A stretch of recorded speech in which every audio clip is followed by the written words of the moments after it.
ફરતી ગેંગની ધરપકડ કરવામાં આવી, જેણે પોતે પોલીસ હોવાનું કહીને જુગાર રમતા લોકો પાસેથી 1,73,000 પડાવ્યા। જ્યાં વરાછા વિસ્તારની આ ઘટના, આજે રવિવારે 7 લોકો પાર્ટી માટે એકત્રિત થયા, જુગાર રમતા હતા અને તે દરમિયાન નકલી પોલીસ બનીને 5 શખ્સોએ દરોડા પાડ્યા અને કેસ કરવાની ધમકી આપી 1,73,000 રૂપિયા પડાવ્યા। જોકે પછી કોઈ કાર્યવાહી ન થતા જુગાર રમનાર લોકોને શંકા જતા વરાછા પોલીસનો સંપર્ક કરવામાં આવ્યો।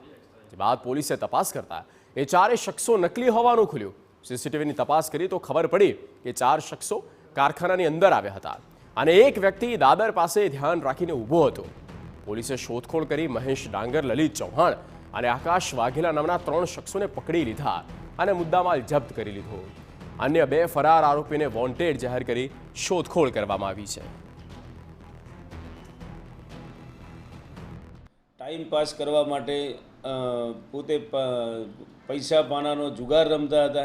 ये दरमियान आ कामना आरोपीओ पोते डिस्टाफना पोलीस कर्मचारीओ छे तेम कही तेमना कारखाने घुसी जई अने तेमनी पासेथी कुल 1,73,000 रुपया पड़ावी लीधेला। आ बाबतनी फरियादी श्री मनसुखभाई छवाणीनाओए वराछा पोलीस स्टेशन खाते फरियाद आपता आ कामे आरोपी कुल 3 आरोपीओ महेश डांगरा, भीखू उर्फे ललित चौहान तथा आकाश परसोत्तम भाई वाघेला नाओनी धरपकड़ करवामां आवेल छे। सूरत में नकली पोलीस झड़पाई।